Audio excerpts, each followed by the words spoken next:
A shy girl visits a gynecologist, shockingly. Her doctor is a young millionaire fall deeply in love with her. Sophie Bennett's hands trembled as she clutched the clipboard, her fingers tightening around the pen. The waiting room of Hayes Women's Health Clinic was pristine and modern, but no amount of soft lighting or calming music could ease the anxiety twisting in her stomach. She hated being here. Her heart pounded as she scanned the intake form in front of her. Name, date of birth, medical history, simple questions, but her mind felt like a jumbled mess. She wiped her clammy hands on her jeans and forced herself to focus. Just fill out the form, Sophie. It's not that hard. But it was hard. She had spent her whole life avoiding this moment, convincing herself she didn't need to see a gynecologist. But after weeks of discomfort and late-night Google searches that only fueled her worst fears, she had finally caved. The receptionist had highly recommended Dr. Daniel Hayes, one of the best in the city. She hadn't thought much of it at the time. To her, a doctor was just a doctor. Old, serious professional. But nothing could have prepared her for what happened next. A nurse stepped into the waiting room, holding a file. "Sophie Bennett?" "Night." Sophie nearly jumped. She swallowed hard, gripping her form like it was a lifeline. With wobbly legs, she stood and followed the nurse down a hallway. Her stomach churned as she passed closed exam rooms, the scent of antiseptic filling the air. "You can have a seat," the nurse said with a polite smile, gesturing to a chair inside the doctor's office. "Dr. Hayes will be in shortly." Sophie nodded, but she could barely breathe. She sat down stiffly, her back straight as a ruler, her hands clasped in her lap. The room was neat. Framed certificates lined the walls. A sleek desk sat in the corner, and beside it, the exam chair loomed like something out of a horror movie. She tried not to stare at it.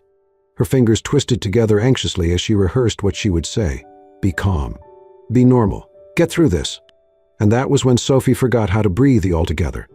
The man who stepped inside was not the kind of doctor she had pictured in her head. Dr. Daniel Hayes was gorgeous. Tall, broad-shouldered, effortlessly handsome. His dark hair was slightly tousled, his jaw was sharp enough to cut glass, and his deep blue eyes held an easy confidence. He was not supposed to look like this. Sophie's mouth went dry. "Miss Bennett?" His voice was smooth, calm, completely professional. He gave her a reassuring smile as he shut the door behind him. Sophie tried to answer, but nothing came out. She was too busy panicking. He was young. He was attractive. He was going to examine her. Oh no. Daniel sat down across from her, flipping through her file. "I see this is your first visit to a gynecologist." Sophie nodded so quickly she might have given herself whiplash. Daniel's smile remained gentle. "I know this can be nerve-wracking, but I promise we'll take things at your pace. Nothing happens unless you're comfortable." She nodded again, cheeks burning. Daniel noticed the way she tensed, the way she avoided eye contact, the way she looked like she wanted to disappear into the chair. She was different from most patients he saw, shy, timid, fragile in a way that made something in him stir. He leaned forward slightly, his tone softer. "How are you feeling?" Sophie clenched her hands together. "Fine," she lied. Daniel chuckled, a warm, easy sound. "You don't have to be nervous." "I promise. I'm not that scary." Sophie begged to differ. He was terrifying, not because of who he was, but because of what he was making her feel. She had never reacted to anyone like this before, her heart racing, her palms sweating, her body hyper-aware of his every move. And the worst part? Daniel noticed. Her body language. The way she avoided his gaze. The pink flush on her cheeks. She was adorable. Daniel had met thousands of patients, confident ones, nervous ones, even some who flirted shamelessly. But Sophie was different. Her vulnerability made him want to be careful with her. He had never been the type to mix emotions with work, but something about the way she looked at him, wide-eyed and hesitant, made him want to protect her. And that was a dangerous thought. He cleared his throat, pushing those feelings aside. "Focus, Daniel. You're her doctor, not some guy in a bar." "Before we begin," he said, keeping his voice light, "do you have any questions for me?" Sophie hesitated.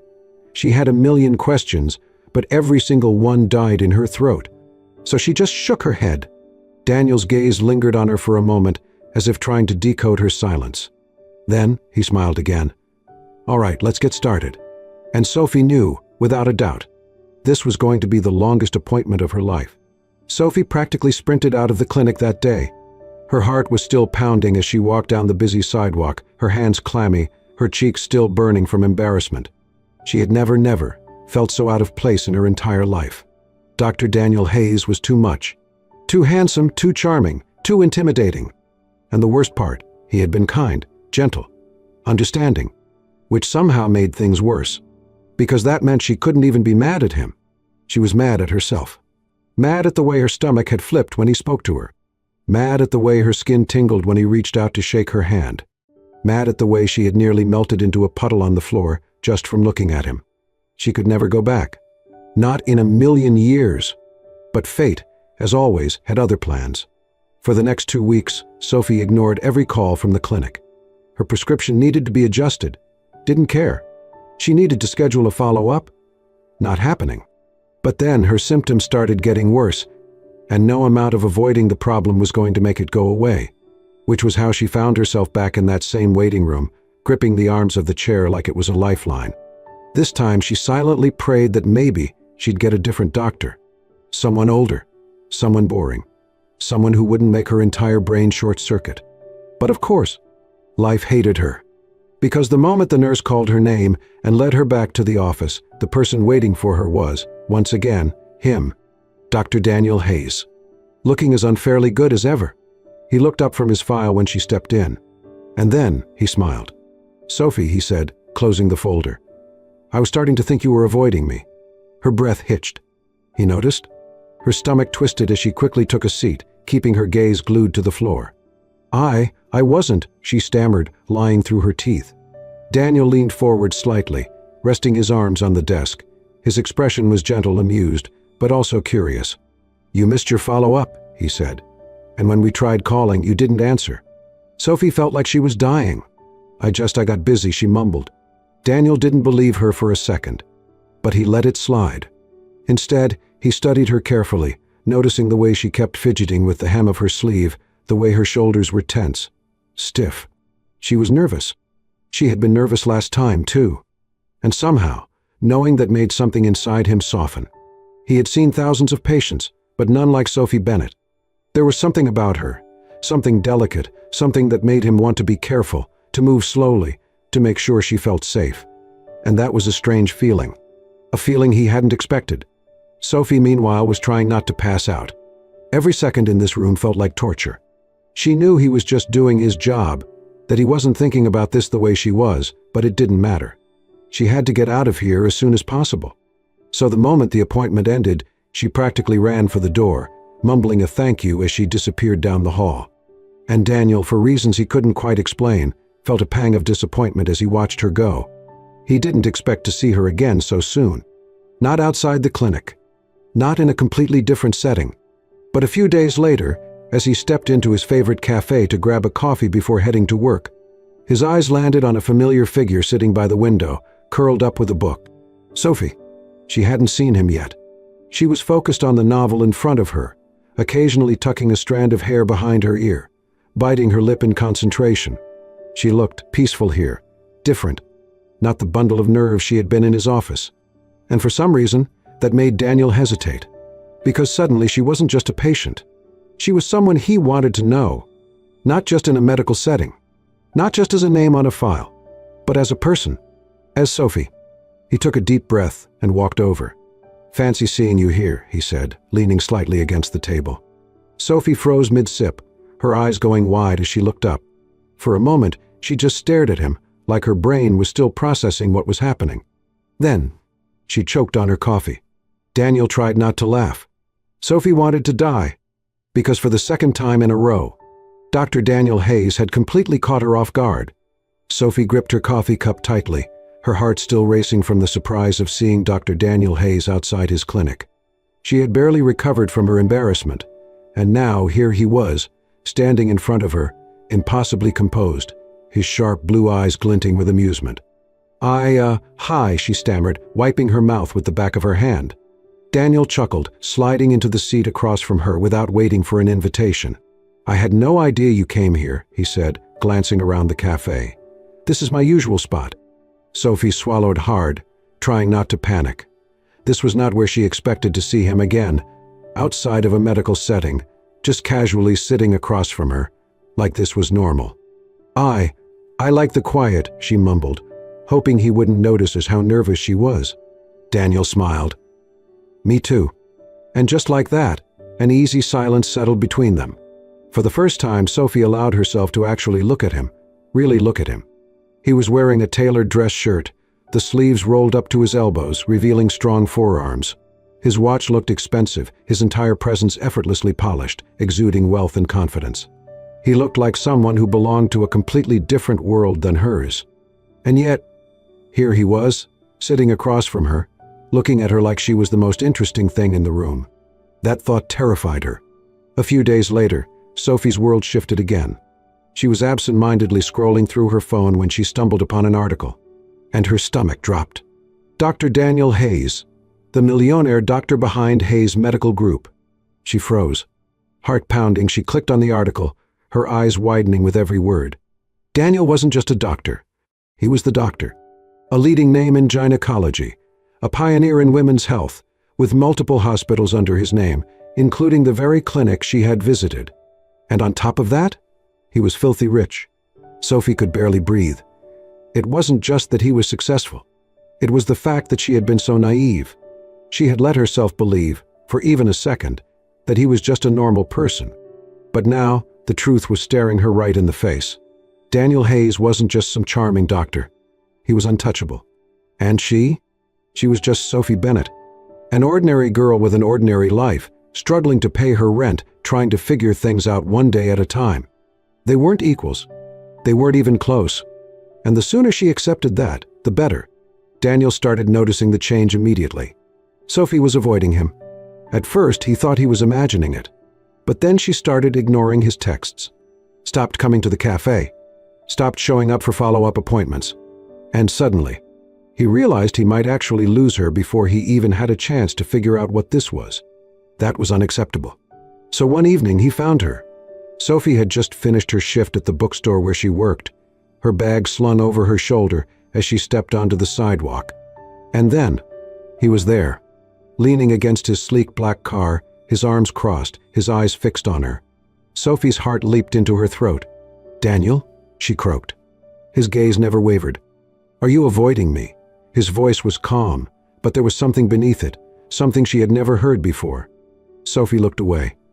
"No, I've just been busy." Daniel exhaled, stepping closer. "Sophie," he said, voice quieter now, "don't lie to me." She clenched her fists. "Why does it matter?" she asked. You're you. And I'm me. We're from completely different worlds, Daniel. And she swallowed hard. I don't want to be someone people think is chasing after you for your money." Daniel stared at her for a long moment. Then he laughed. It wasn't mocking. It wasn't cruel. But it was genuine disbelief. Sophie felt her cheeks heat. "Why are you laughing?" Daniel shook his head, his expression softening. "Because, Sophie," he murmured, "I think you're the first person in my life who's ever run away from me because of my money." Sophie's lips parted, but she had no words. Because for the first time she saw it. The exhaustion in his eyes. The way he looked at her, not as a doctor, not as a millionaire, but as a man who was simply trying to understand her. And, suddenly, she wasn't so sure about running anymore. Sophie tried everything to keep her distance from Daniel. She avoided the cafe.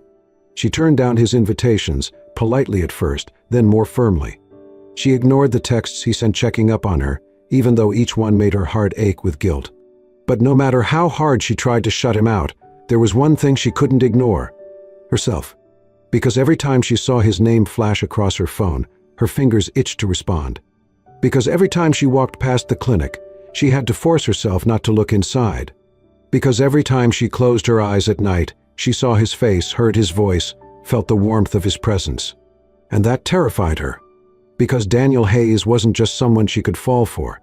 He was someone she could lose herself in. And that was even scarier than the idea of him walking away.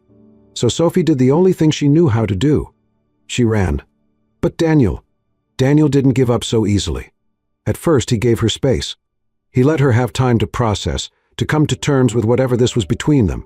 But when the days stretched into weeks, and Sophie still refused to let him in, he knew he had to do something. So he stopped chasing her. And instead, he simply showed up. Not in a grand, dramatic way, but in small moments. At the bookstore where she worked, where he would occasionally drop by, pretending to browse while striking up casual conversation. At the cafe where he would sit in his usual spot, a quiet presence in her periphery, never pushing, just being there. And slowly, it worked. Because Sophie stopped avoiding him. She stopped making excuses. And one day she even found herself laughing at something he said, a real, genuine laugh. And for the first time in weeks, Daniel saw a crack in her walls.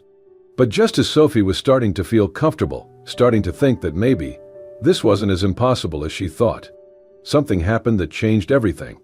It was late. She had stayed at work longer than usual, her head pounding, her limbs heavy with exhaustion. She hadn't been feeling well all day, but she pushed through it, telling herself it was just a little fatigue, that she would be fine once she got home. But as she stepped onto the sidewalk, the world tilted. Her vision blurred. Her knees buckled. And then, everything went black.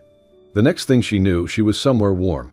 Soft sheets beneath her, the steady beep of a monitor in the background. Slowly, she opened her eyes, only to be met with the last person she expected to see. Daniel. Sitting beside her bed in the hospital, his elbows resting on his knees, his face drawn with worry. The moment he saw her awake, he exhaled sharply, relief flooding his features. "Sophie," he murmured, "you scared the hell out of me." Her throat was dry. What happened?" "You collapsed on the street," he said, voice tight. "A passerby called an ambulance. When I found out you were here, he swallowed hard. I came as fast as I could." Sophie blinked slowly, trying to process his words. He came for her. He had dropped everything for her.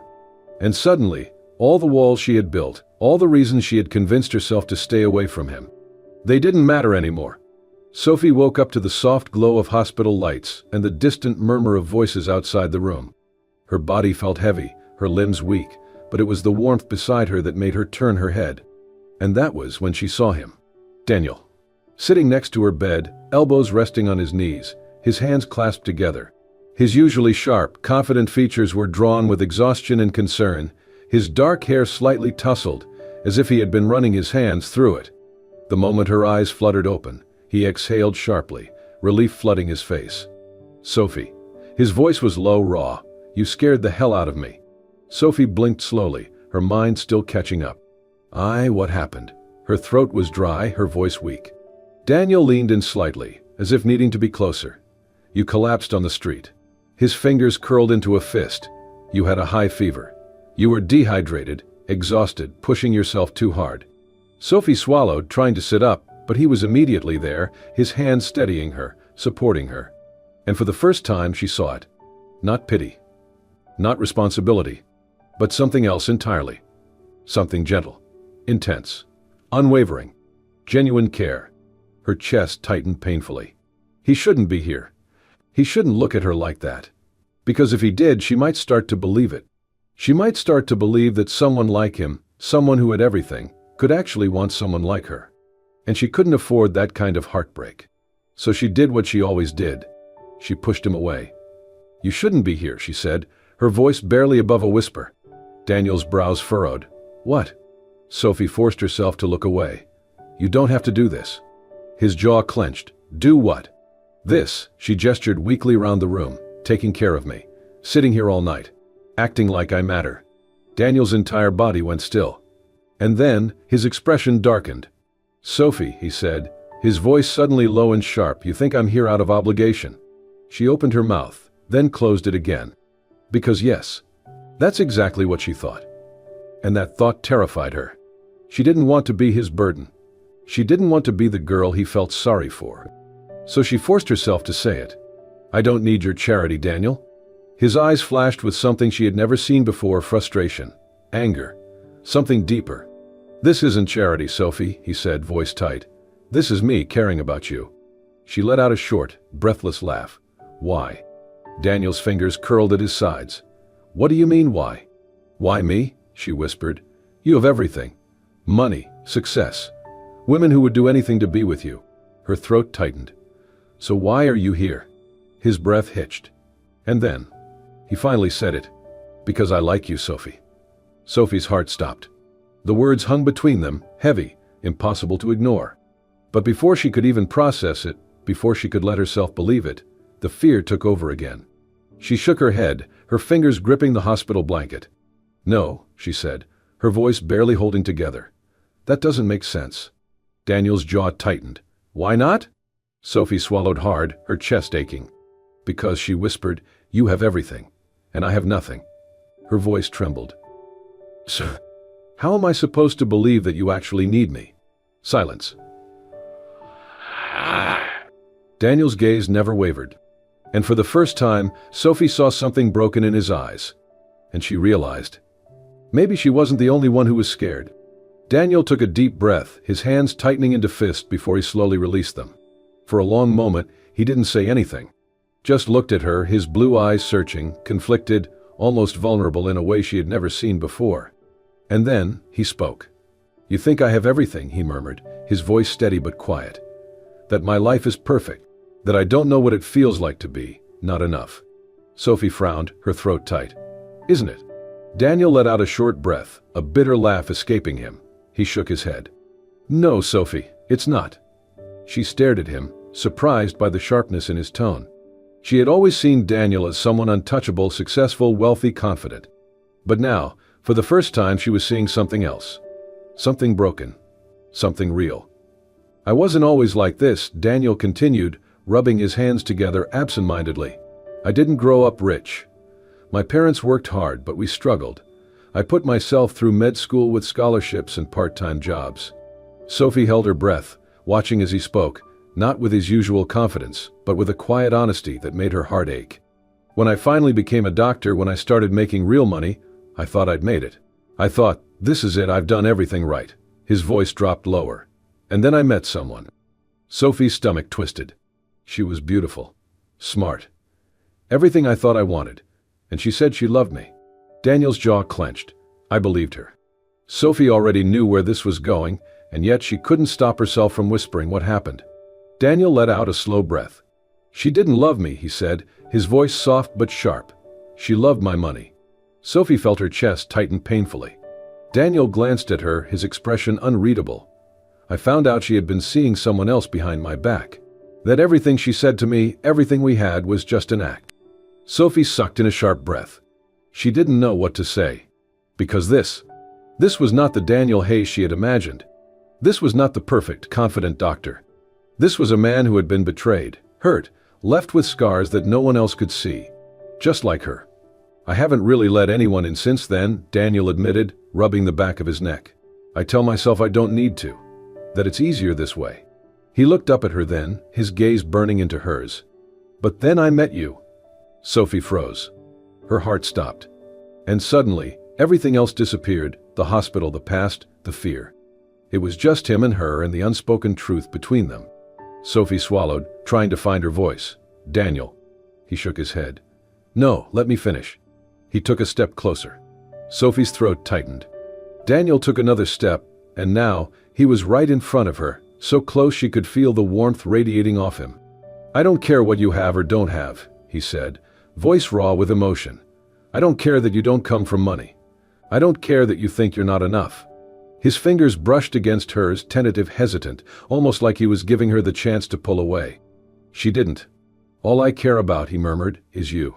Outside, the city lights twinkled against the dark sky, the soft hum of the night filling the silence between them. And then, Daniel cupped her face, tilting her chin up until their eyes met. "I want you, Sophie," he whispered. "Just you." Sophie's breath hitched.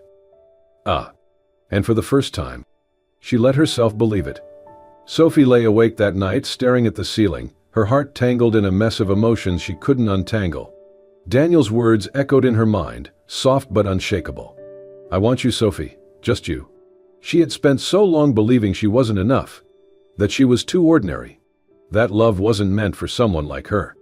And yet, Daniel had chosen her anyway. But could she do it? Could she let herself believe in this, believe in him? The next few days were a whirlwind of doubt. Sophie avoided calling him, avoided making a decision, even though deep down she already knew the answer. Because the truth was, when she imagined her life without Daniel in it, it felt empty. Cold. Like something was missing. like he was missing. And that terrified her even more than the idea of falling for him. Daniel, on the other hand, waited. He didn't push. Didn't demand an answer. Didn't try to force her into something she wasn't ready for. Because he knew Sophie. He knew she needed time. And as much as it killed him, he was willing to give her that. Because if it meant having her in the end, she was worth the wait. But Sophie couldn't run forever. The moment it happened, she didn't think. She didn't weigh the consequences. Didn't hesitate. All she knew was that she needed to see him. So she ran. Through the crowded sidewalks, past the glowing city lights, her heart pounding in time with her footsteps. Until finally, she reached his clinic. She burst through the doors, breathless, scanning the reception area until she saw him, standing at the end of the hall, talking to a nurse. Daniel turned at the sound of the door, his brows furrowing in surprise, but before he could say a word, Sophie was already moving. Straight to him. Straight into his arms. And for the first time, she didn't hold back. Daniel barely had time to react before Sophie wrapped her arms around him, burying her face against his chest, clutching onto him like he was the only thing keeping her standing. His body tensed in shock for half a second, then he melted into her. His arms came around her, strong and steady, holding her like he'd never let go. Sophie squeezed her eyes shut, her voice muffled against his shirt. Em kong muon tron che nua. Daniel's breath hitched. And in that moment, he knew. Why? She had chosen him. She had chosen them. And nothing else in the world mattered. Sophie never thought she would end up here, wrapped in the arms of a man who had once seemed so far out of reach, her heart beating in sync with his. But now, standing in the quiet of Daniel's office, his arms anchoring her, she knew. This wasn't a dream. This was real. And for the first time in her life, she wasn't afraid of it. The days turned into weeks. The weeks turned into months. And somehow, Daniel became her safe place. She still had doubts, still had moments where the voice in the back of her head whispered that she wasn't enough. But every time that fear crept in, Daniel was there, reminding her in quiet, steady ways that she was. That she had always been. 1 year later, Daniel took her back to the same cafe where it all began. Sophie didn't think much of it at first. Not until she saw the nervous way he was fidgeting with his coffee cup. Not until he reached for her hand, his thumb tracing slow circles against her skin. Not until he dropped to one knee, right there in the middle of the cafe, with a small velvet box in his hand, and pure love in his eyes. Sophie gasped, her heart lodging in her throat. Daniel smiled up at her, his voice soft but full of certainty. "Sophie Bennett, will you marry me?" Tears blurred her vision. A year ago, she would have run. But now, there was only one answer. Yes. The cafe erupted into cheers, but all Sophie could hear was the sound of her own heartbeat and the quiet, unshakable promise in Daniel's gaze. That no matter what, they had found each other. And neither of them would ever be alone again. And just like that, Sophie and Daniel's story came full circle, from an unexpected meeting in a doctor's office to a love neither of them ever saw coming. She once thought she wasn't enough. He once thought he'd never open his heart again.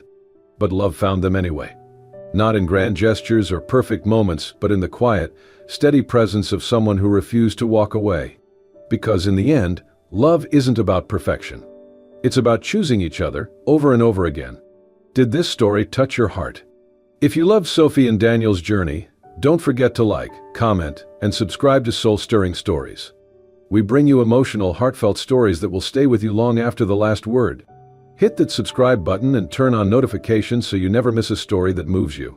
Until next time, keep believing in love, in second chances, and in the magic of the unexpected. See you in the next story.